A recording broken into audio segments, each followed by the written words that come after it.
It's your old pal Tom Gulley, the Tom Gulley Show here, where we tell you things about stuff. Tonight we're going to tell you about one of the most, I would say, unknown tragedies in American history, but one of the most devastating ones, the Indiana State Fair Coliseum explosion in 1963.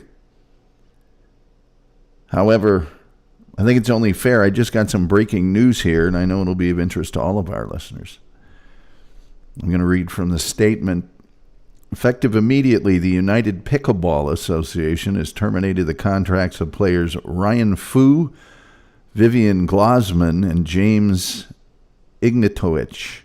Ignatowicz? It's hard to say. The United Pickleball Association and its leading properties, the PPA Tour and MLP, have put significant resources into building goodwill, branding, and name recognition, which, when leveraged by competing organizations, contradicts our efforts to build and grow pickleball's business. Well, shocking words, I know. But there's no reason to varnish it up any. It's just the way the cookie crumbles in the live on the razor's edge, laugh in the face death in a world of high-stakes pickleball. Anyway, if you're here for our live video stream, we'll be with you in just a second. If you're here for our audio podcast, we'll just explain to you once again. You see, our chat room has to fill up on the video side. And to do that, we have to wait for everyone to get the notification that it's on, and we have to wait for them to go get a beverage and a bag of snacks and then get into our chat room so we can interact with them. Because, well, if there's one thing we all love, it's interacting. And when we do that, we play some music. Now, if you don't like music, just move ahead 5 or 6 minutes and you'll be into the meat of the show. But if you do like music, we're going to play Tom Gulley Goes to Town because, well, tonight's show happened in my hometown, Indianapolis. And then, of course, we'll play our smash Christmas hit because it's Christmas time.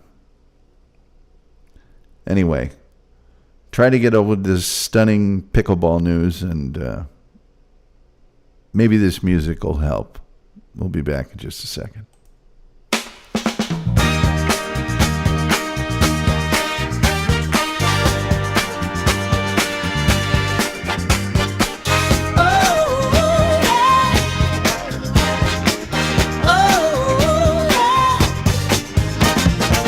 Sunrise greets him with a golden crown. Tom Gulley's ready, no time to slow down. His voice a river, smooth and deep. He's got the stories that make the city weep. Walking streets where legends grow. Everywhere he stops, they already know. Tom Gulley goes to town. Oh, he lights it up, never lets it down. Tom Gulley goes to town. He's the man they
birds listening from the treetops, grooving deep within the wood.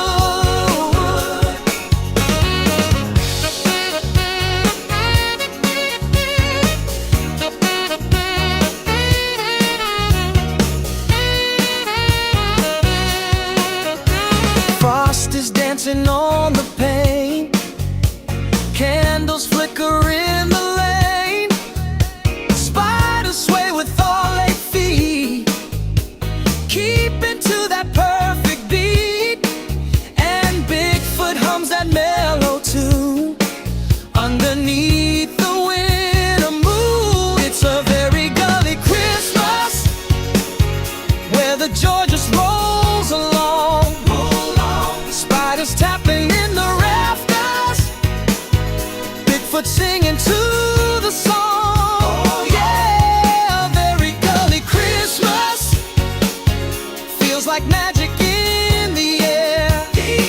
Tom Gulley's voice is smooth as snow, and it's ringing everywhere. Everywhere. Come gather round the tree tonight, let the music hold you tight. Every creature great and small feels that gully Christmas call.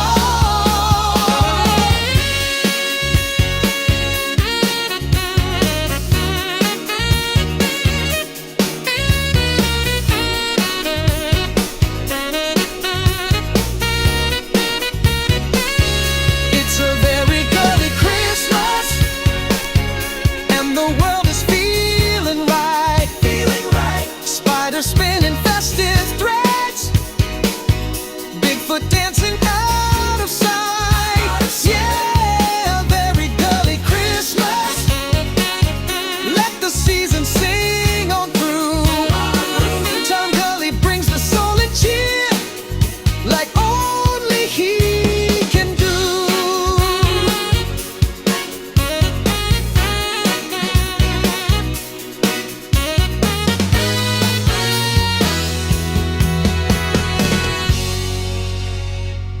Hey everybody, what's going on? What's hot? What's hip? What's happening? What is shaking tonight? Let me tell you about the Indiana State Fair Coliseum explosion.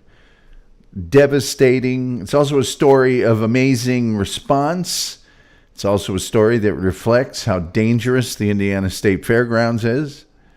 And we'll get into all of that. Before we get going too far, please like, share, subscribe, retweet, notification bell. All the things you can do on YouTube, Facebook, and Twitter, and all the other places that only cost you a click and that help us with the algorithm, the almighty, all-powerful, all-knowing algorithm. We do have super chats. We do have memberships, little something for the effort. Plus, we have PayPal. That's where you give the most, I get the most. Google gets nothing. It's in the description of our YouTube program. And also, you can go to the TomGulleyShow.com. A bunch of our podcasts are there. They're also on Podbean. That's in our description as well. And our merchandise store is at the TomGulleyShow.com, where we have a wide variety of top quality name brand items, sure to add a warmth and charm to any room. If I can talk tonight, I'm having problems speaking, which, as you might imagine, is, it's an issue when you're doing a program. Yes. Let's go to our chat room real quickly. Crappy at Life is here. He says H2BH. That means happy to be here. Hello. Terry Nee, shocked as many about the really absolutely scandalous news from the world of pickleball. Sky is here with the H2BH. Terry Nee says it's like the Black Sox. The Black Sox would be a really great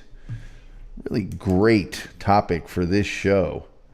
I'm writing it down now. Black Sox. Yeah, that's a good topic. Thank you.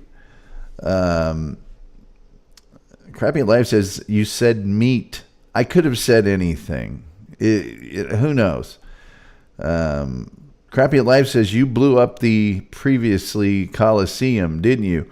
Well, no. I was alive at the time. I was, let's see, June, July, 5 months old. And as you'll hear, I had nothing to do with it. I couldn't have. I absolutely couldn't have. They know what happened. It's not a secret. They actually know what happened. Anyway, why don't we get into it? Why don't I tell you all about it? I gotta go here. Okay, so I'm going to take you to present day, because no one would have guessed this could have ever happened. It is absolutely horrifying, really. This right here would be the inside of the Indiana State Fair Coliseum. It is a multi-use arena with a seating capacity about 7,800, located on the Indiana State Fairgrounds in Indianapolis. Now, this particular arena hosts everything. It hosts, obviously, ice hockey. It hosted the Indiana Pacers, and the Old American Basketball Association won 3 championships in what some people in Indiana pronounce the Coliseum. It's the Coliseum. And it hosts, swine and poultry and livestock shows. It hosts just about anything you can imagine being hosted. And this is it in present day. Now, I should mention, and I'm going to be showing pictures of this, but to those of you even listening, the outside of this building is kind of Art Deco. It's actually kind of cool. It looks like an old, field house, so to speak. It's all brick and things, but I'll show you a little bit later. The inside has been modernized several times. If you wanted pro wrestling, if you wanted a concert venue, and I'll tell you, some very famous, and at least one famous concert took place here. It's kind of part of the story. Yes.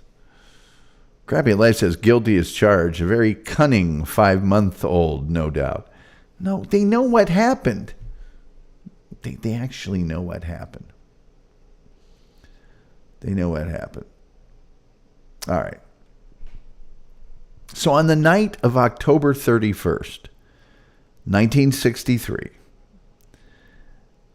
Halloween, 4,327 spectators were present at the arena to see the opening night performance of Holiday on Ice. For those of you who don't know or don't remember, I think they still do Holiday on Ice, and it is quite popular to this day. Holiday on Ice is an ice skating extravaganza. And this was the first night of that particular show's scheduled 11-day run in Indianapolis. And this was also Shriners Night. Now, it had been raining throughout the night, and because it was Halloween, the Indianapolis Police Department, the IPD, had way more police officers on duty than usual. The show had been scheduled to begin at 8:30 p.m., but had started about 15 minutes behind schedule. You might not think that's important. It will become important. And at around 11 o'clock, these are long shows. Around 11 o'clock, I'm assuming they got the Zamboni out and just cleared the ice off. The unthinkable was about to happen. 11 p.m. was also when the finale of the show was set to begin. Well, the explosion occurred at about 11:06 p.m. during the show's finale. The explosion was centered on the southeastern end of the arena, just underneath the box seats of aisle 13. The initial blast lifted approximately 700 square feet of floor and launched debris and spectators toward the ice. Shortly thereafter, very quickly, a load-bearing wall underneath the stands gave way and caused an additional cave-in of about 500 square feet of floor. A few minutes after the initial blast, a smaller explosion occurred that produced a fireball that rose 40 feet high. Before and after this second blast, evacuations of the arena were underway. A lot of people, it's getting late, they're filing out. And the spectators were leaving in a mostly orderly fashion. During the evacuation, the Holiday on Ice Orchestra continued to play, and reports of the evacuation, make note, there was no significant mass panic, with many of the evacuees experiencing shock. No one could believe this happened. I might shortly play a clip from the mayor of Indianapolis, who was at this event, reacting to what had happened. The location of the explosions had left a crater measuring approximately 50 feet across that contained a great deal of rubble and a small fire. Well, as luck would have it, within 1 minute of the first explosion, an off-duty firefighter who was in the audience telephoned the headquarters of the Indianapolis Fire Department and informed them of the situation, immediately identifying the incident as a gas explosion.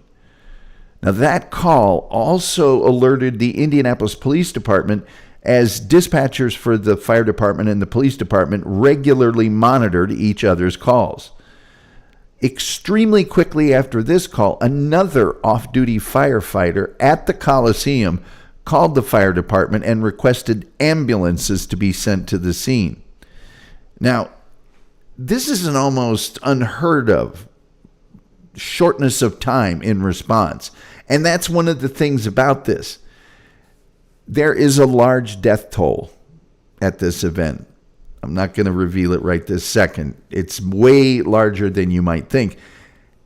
And one hastens to think, what would happen if these things hadn't happened as quickly as they did happen? As a result, the first notification that any hospital received of the disaster, the dispatcher was the one that made that happen, calling a local hospital and requested that all three, yes, it's Indianapolis, that's why one of the hospitals has only 3 ambulances. It's also 1963.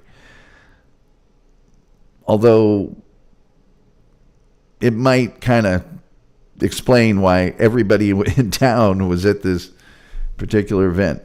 Now, at 11 p.m., just 5 minutes after the explosion, the fire department contacted the police department directly to make sure they were aware of the situation. The first police car arrived on the scene at 11:15, just 9 minutes after the explosion, and additional cars were dispatched to the scene very quickly thereafter. The initial police car radioed that an estimated 10 to 15 people had died, and that would be really an extremely short-handed estimate.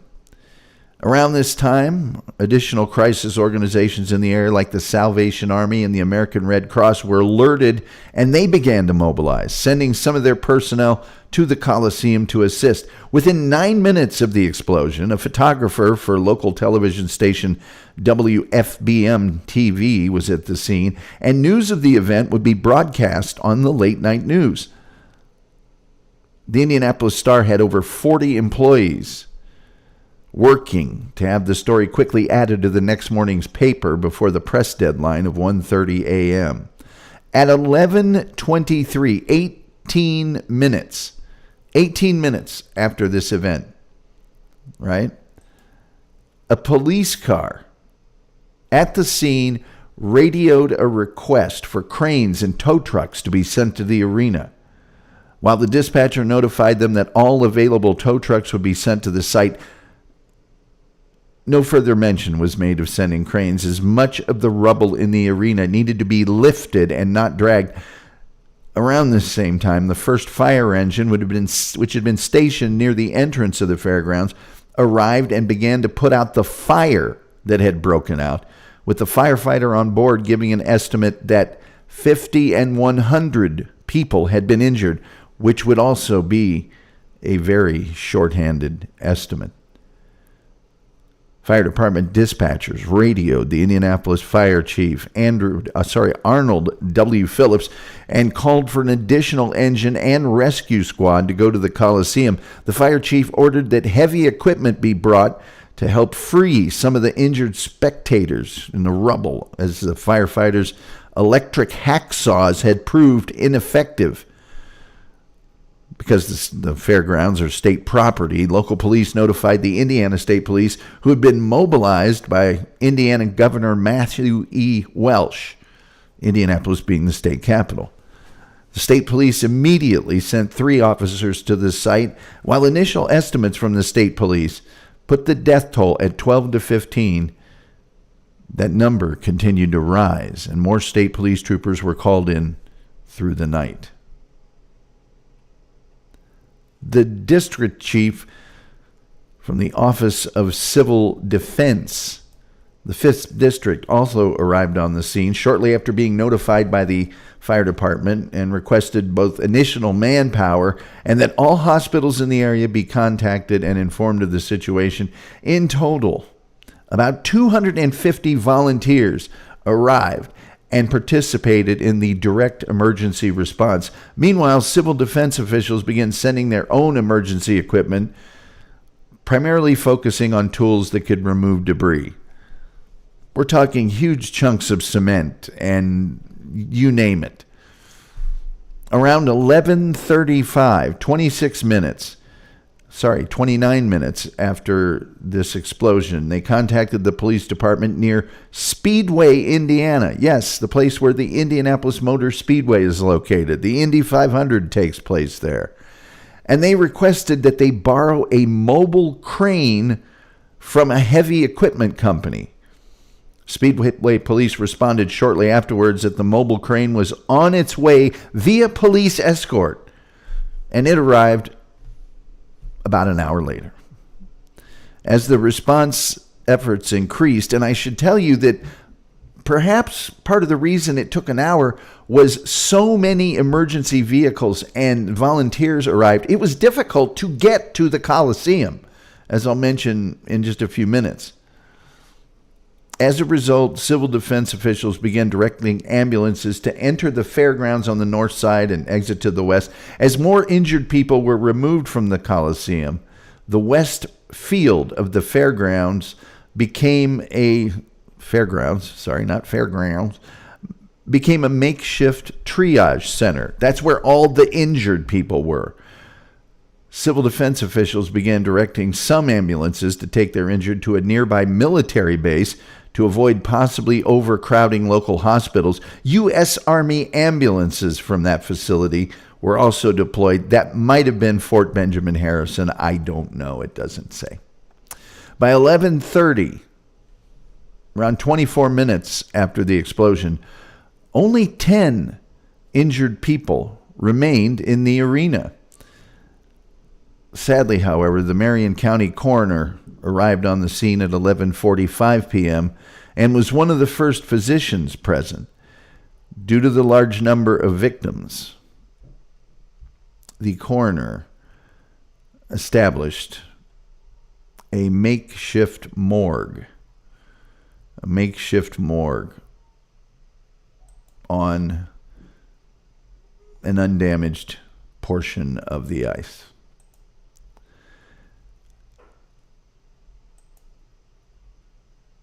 About 5 minutes after the coroner arrived, the Indianapolis chief of police arrived and set about establishing a command post in a building near the fairgrounds. This post was put in place by midnight and was led by 5 individuals: Marion County Sheriff, Police Chief, County Coroner, Director of Civil Defense, and a representative from State Police. These people got organized very, very quickly. And by midnight, just less than an hour after the explosion, almost all the injured people who were not trapped under rubble had been taken outside the Coliseum. Shortly after midnight, the superintendent of the Indiana State Police, as well as the Salvation Army's canteen truck and nurses from the American Red Cross Motor Corps arrived at the fairgrounds. How did it all happen, you may ask? Well, as cleanup efforts continued, right, into the early morning of November 1st, 5 liquefied petroleum gas, LP gas, tanks were discovered in the wreckage and moved, why can't I speak tonight? And were moved to the fire headquarters for inspection. By 1 a.m., all the wounded individuals had been removed from the site and were being treated in hospitals around the area. At 1:47 a.m., the police chief, attempting to reduce traffic congestion around the arena, barred any other additional vehicles from entering the fairgrounds. At the time, only 21 bodies had been identified from the wreckage, and the police had a team of 4 ministers and priests to contact the deceased's next of kin. Around the same time, it was decided the command of the situation would be gradually handed over to the chief of police, to the Indiana State Police, as the fairgrounds were state property. About 3 a.m, some relatives of those thought to be dead from the explosion began to arrive to identify their loved ones. And a half an hour later, a press conference was held where updates were given on the situation. By 3 p.m. the next day, all but 2 of the deceased had been identified, and shortly thereafter, the coroner ordered that the remaining 2 be moved to a nearby hospital and that the Coliseum be closed. By 4 p.m., the Coliseum was almost entirely vacated, except for state police officers who were stationed at the entrances. This explosion was one of the worst, if not the worst, disaster in both Indianapolis and Indiana history.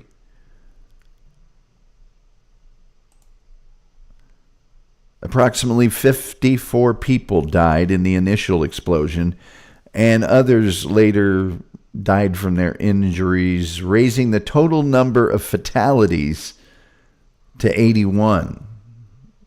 Among them was the former mayor of nearby Lafayette, Indiana, home of Purdue University, technically in West Lafayette. But this 1963 Coliseum explosion became the deadliest in Indianapolis's history, surpassing an 1869 boiler explosion that had killed 30 people. Coincidentally, that explosion had also occurred at the Indiana State Fairgrounds. The highest single death toll ever to occur in an Indiana disaster. In addition to the fatalities, approximately 400 people were injured. In a later statement from the Marion County Sheriff's Department, they said that had the performance started on time, there would not have been as many casualties. It took until nearly a year later, 1 day short of a year, October 30th, 1964, for the last person who had been injured in the explosion to be released from the hospital. The investigation into the cause of the explosion began shortly after the injured people were removed from the Coliseum. The cause of the explosion was identified as the 5 LP gas tanks, each with a capacity of 100 pounds of propane. It had been recovered, it had been removed to the fire headquarters. The cause was confirmed in a technical report issued by engineers from Purdue University on December 4th, 1963, a little over a month later, that said that LP gas had leaked from the tanks and was the most probable cause of the explosion.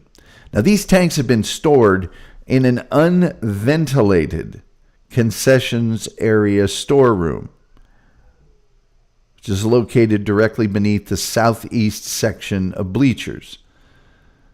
The tank in question had rusted, and it had a faulty valve from which the LP gas had leaked. At some point while it was leaking, this tank had fallen over. The gas collected inside the unventilated storeroom, and it eventually made a manager there suspicious. And he opened the door to the room to discover a thick mist of gas in the air.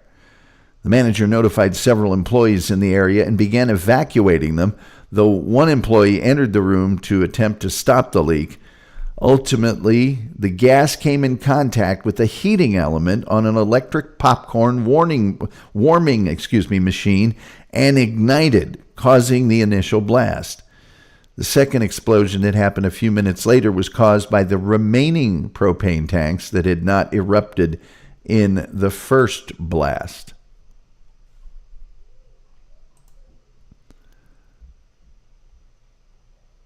Those are just the clothes that were found and taken off and triaged, etc., from the explosion.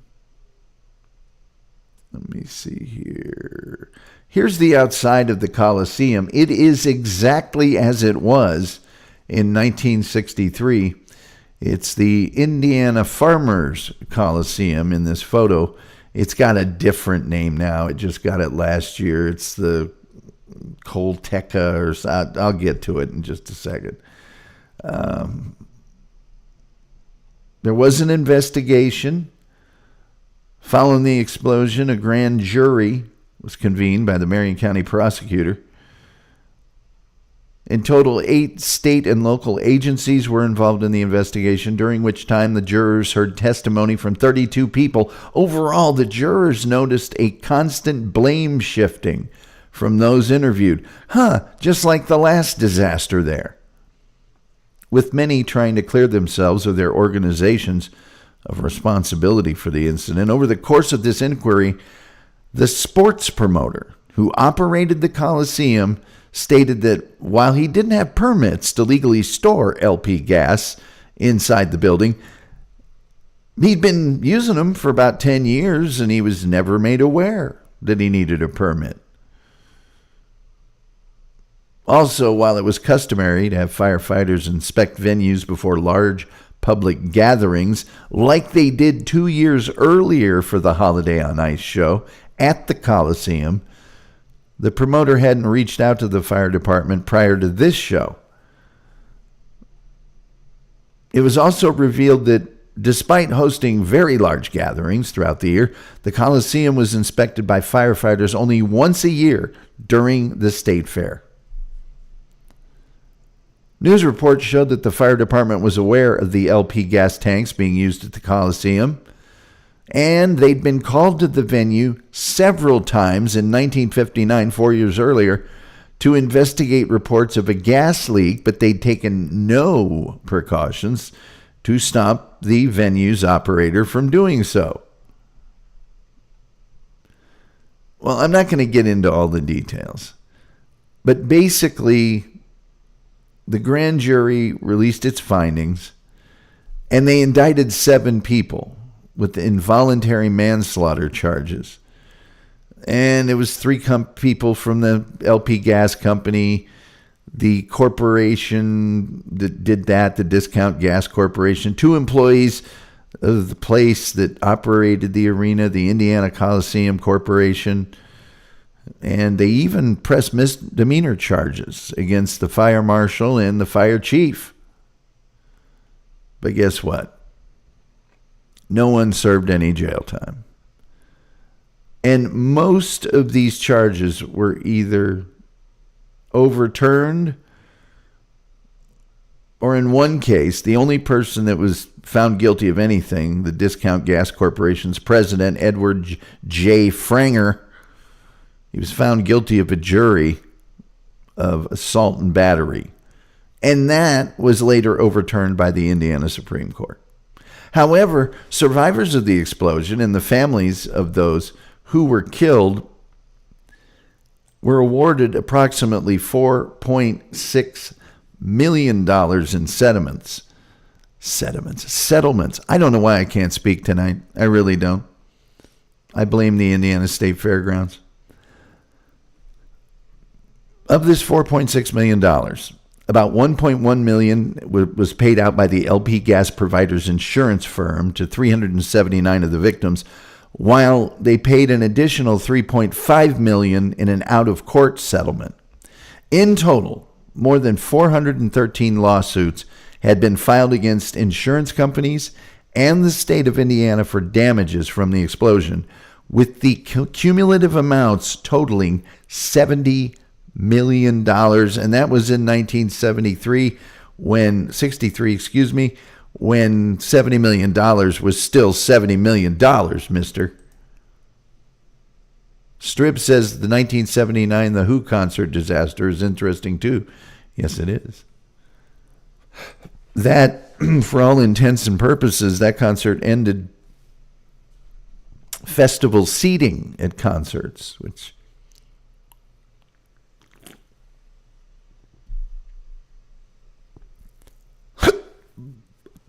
Excuse me, Dr. Pepper. Festival seating used to mean pay for a ticket and just, grab whatever seat you can. Now, following this explosion, a whole bunch of stuff happened. And I mean a whole bunch of stuff happened. Let me see here. I already did that one. This is, I think, an eerie photo. Following the explosion, the Coliseum remained closed for 41 days while inspections were made that showed that the building still, unbelievably, remained structurally sound. While there'd been a lot of concerns about reopening the place, and while permanent repairs wouldn't be completed until several months later, the Indiana State Fair Board, those are the people that run the fairgrounds and the state fair, wanted to have the venue hosting public events as soon as possible. So in early December, they gave the contracted operator of the venue a vote of confidence to operate until May of 1964. This state fair and the state fairgrounds, it's just the same story over and over again. It's like, hey, something really bad happened here. It was probably really mostly of our fault. We're going to try to blame as many people as possible, but you didn't mean for that to blow up, so we'll let you keep your job. Cindy Hoy. On December 12th, about 6 weeks after the accident, the Coliseum hosted its first post-accident event, a 2-day heifer cattle show. And get this, in September of 1964, the Coliseum served, I don't want to show that, I want to show this. The Coliseum, September of 1964, served as the venue for the Beatles during their 1964 North American tour. And that show was the first time since the accident, getting close to a year later, that the Coliseum was at full crowd capacity. On November 9th, a year and 10 days, let's say, after the explosion, in 1964, Holiday on Ice returned to the Coliseum and performed before a crowd of about 5,000, exceeding the crowd that had been there the previous year, although not by as much as the Beatles, for crying out loud. Following the explosion, the Indianapolis Capitals of the Central Professional Hockey League, which played their home games in the Coliseum, terminated their lease and relocated to Cincinnati, where they became the Cincinnati Wings. The team had been playing in October and only played 8 games in the Coliseum before the incident. In 1991, the naming rights for the arena were sold, and it was renamed Pepsi Arena, and it was that way for a long time, till 2012, when the arena became known as the Indiana Farmers Coliseum, as you see on screen. In November of 2002, a memorial plaque was installed at the Coliseum that bears the names of those who died in the disaster. The dedication ceremony was attended by about 100 people. Another memorial was held at the Coliseum in 2013 on the 50th anniversary of the disaster. In 2014, the arena underwent a $63 million renovation. However, the arena on the outside looks pretty much the same way it did prior to the accident.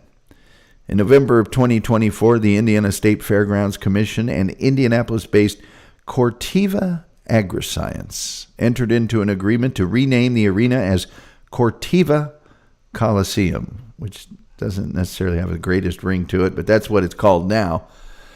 And that's all I got to tell you about the explosion in 1963 that took the lives of 81 people at the Indiana State Fairgrounds Coliseum. I should also mention that when I was growing up, we were at, I believe it was a church festival. Not really a picnic. It was a thing. There were small rides there. And, of course, they had tents and they sold brats and things to eat. And there was games. You could throw a beanbag through a hole in a thing, you know. And my dad talked to a gentleman who, I still remember the guy, what he looked like. I don't remember the name. I asked my dad about it this weekend. Who was severely burned in this explosion. And even though he was burned, he was like a wrestler at Purdue. He was lifting people up that were injured and carrying them out of the Coliseum. And subsequently, he was burned over his back. It was very badly burned. Subsequently, had to be in the hospital for quite some time. Was it Purdue or Butler? I can't remember. I'll ask my dad for the details. I'll update you next week. But that was the first, and I was probably 12 or 13 years old. That's the first I ever heard about this event. I might have been older than that. I might have been in my early high school years. I had never heard about this. And to be honest, living in Indianapolis, working for the state fair, I never heard about it. Nobody ever said anything about it. Ever.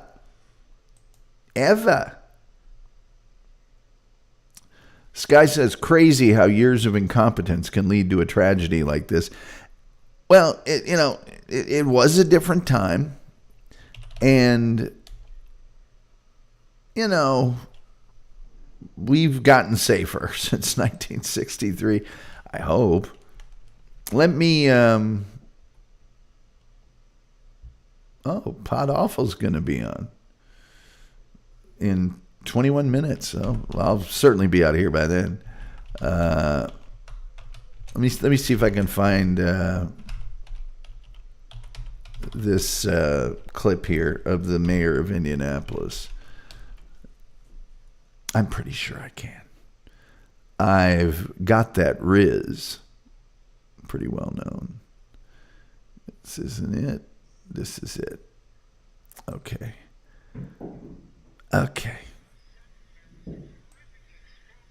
There, I'm right there. I had it queued up from earlier.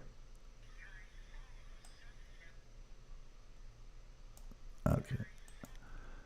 Daggone it, you old duffer.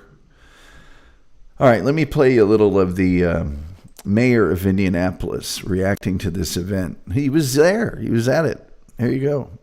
All of a sudden, there was a terrific explosion, and a gas flame about 50 feet high roared into the air, and the bodies were laying all over the arena. It was the most horrible spectacle that I ever witnessed. I cannot understand how it happened. and it was so fast that no one had an opportunity to get away from it. The people were screaming and the flames were going on, and immediately I got into the police car, and the car radio had already received the notice of this, and every ambulance and every police car was ordered to come out to the fairgrounds immediately to take care of this catastrophe. I hope that as long as I live, nothing else like this will happen in the city of Indianapolis. And Indianapolis is the way a lot of people pronounced it, including the mayor, apparently. And that was Albert Loesch, the mayor of Indianapolis in October of 1963. There you go. There you go. And that's pretty much all I have to tell you on this extremely low attended and, just shows you how popular Indianapolis is, I guess, episode of the Tom Gulley Show. That's it. That's all I got. That's all I got to tell you. There ain't no more. That's it. That's it. But once again, if I may, look, I understand that not a lot of people are going to be watching this when you consider that the big news of the day has happened minutes before I go on the air. Just mere minutes. Absolutely mere minutes before I go on the air. Let's see here. Where's the thing? It gave me a notification. Where's the... Oh, here we go. This is for Major League Pickleball, by the way. Effective immediately, the United Pickleball Association had terminated the contracts of players Ryan Fu, Vivian Glosman, and James Ignatowicz. The terms of each player's contract are, of course, confidential. However, participating in competitor events is a black and white violation of UPA agreements, as the struggle to maintain control of pickleball in this country continues. Apparently, someone named Paris Todd also participated in this event after initially reaching out for permission to do so with incomplete context. Leadership is still reviewing the full details, and discussions are ongoing regarding the appropriate consequence, which could range from a fine to a suspension as well, if warranted, termination. It's just sad to see this kind of absolute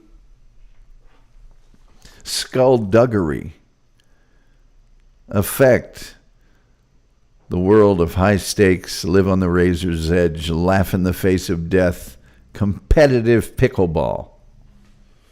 Once a simple pastime, known to many as the most exciting and fast-growing vegetable-related sport, now embroiled in controversy. I know.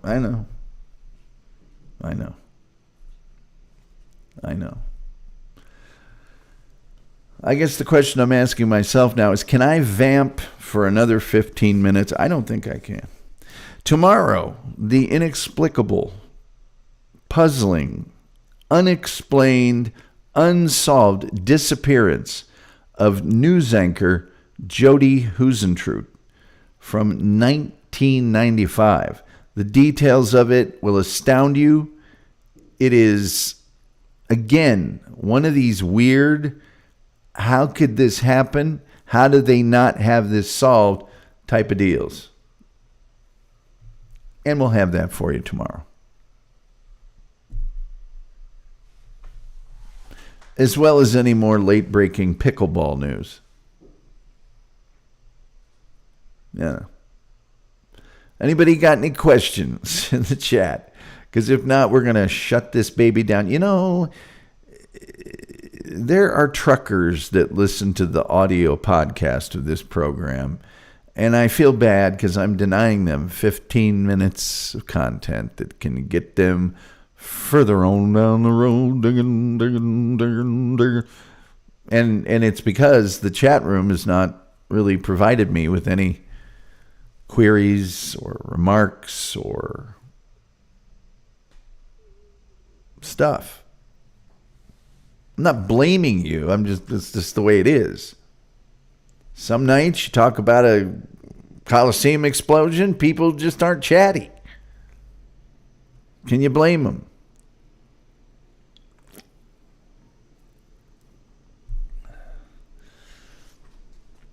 I got my hair cut. Nobody said anything. You know, sometimes a boy likes to feel pretty. I'm wearing my Fort Wayne Tin Caps shirt and everything. One of my Fort Wayne Tin Caps shirts, by the way, and I'm doing this in honor of Nick from Fort Wayne. Crappy at Life says, why did you blow up the Coliseum? I wasn't even there.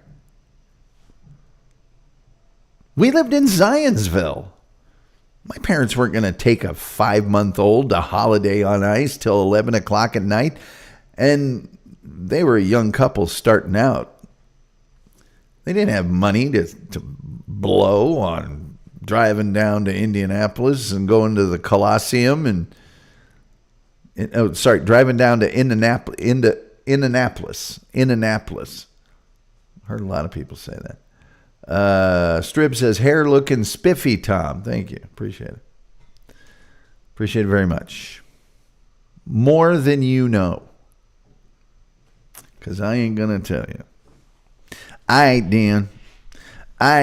Well, with all that being said, I'm looking at that old clock on the wall. And like the Reverend Al Green, I think it's time for me to get on up out of here. You do not have to go home, but you can't stay here. And with all that being said, tomorrow night, Jody Huisentruit, one of the most bizarre, unexplained disappearances ever in the history of ever. Be here for that. And then I'll be doing another special show on Sunday. I don't know what about. You know. Doopa-doopa-doo is here. She says, your hair looks lovely, Tom. I'm listening. Busy getting ready for company to arrive. Well, go. Get busy. Don't chat here. I know you're putting out a collection of luncheon meats and crudités and martinis. Sorry, I just figured since we were talking about 1963, I'd imagine what they were putting out back then. But thank you, Dupa, for watching. Abe Sinclair says, is this live or is this a replay? Seems like a replay. I don't know what you would base that on. I'm reading your quote right now, so it would almost have to be live, wouldn't it? And also, Abe, when you go into a YouTube chat room and you're typing in the chat room where it says live chat, in the show it says live. I mean, I guess it could be one of those ones they put up that are pre-recorded that says live, but it's a premiere or something. But you'll have to figure it out on your own, Abe Sinclair. Crappy at Life says it's always live. I think it's technically on a delay. I don't know. I don't care. But Abe, thank you for stopping by. I appreciate that. More than you'll ever know. It's insightful, well thought out, intellectual questions like yours that are the pulse beat of our chat room. And I mean that from the heart of my bottom. By the way, the outro tonight will be our smash hit holiday song brought to you by our musical director, Leon Kennedy. And that, of course, is A Very Golly Christmas. You're going to love it. Abe Sinclair says, what do you mean? Well, Abe, I feel like I've been relatively articulate.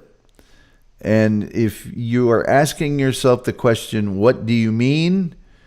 I'm not sure any answer that I give you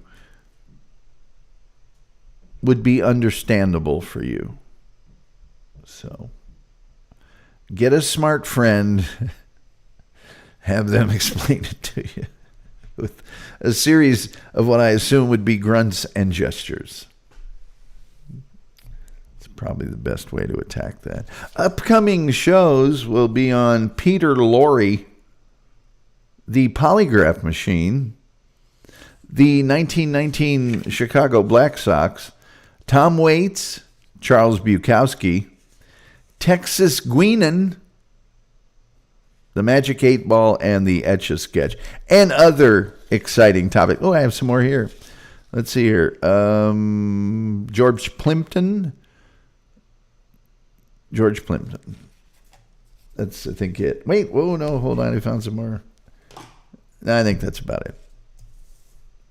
I think that's going to do it. Anyway, with all that being said, I think the only thing left to say is, till next time, we'll see you next time.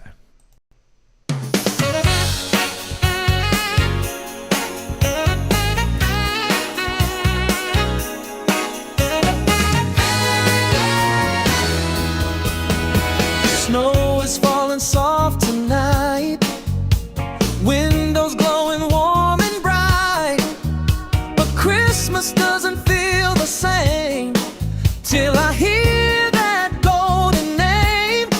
Tom Gulley on the radio, spinning tunes that steal the show. It's a very gully Christmas, every heart begins to shine. Even spiders start to shimmer in their webs like silver lines. Yeah, very gully Christmas.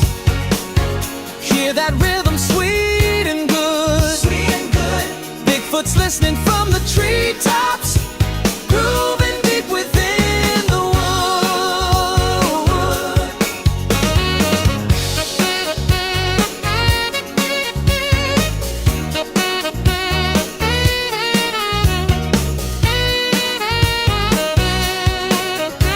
Frost is dancing on the pane, candles flicker in the lane, spiders sway with all 8 feet, keeping to that perfect beat, and Bigfoot hums that mellow tune underneath the winter moon. It's a very gully Christmas, where the joy just rolls along. Spiders tapping in the rafters, Bigfoot singing to the song. Oh yeah, very gully Christmas, feels like magic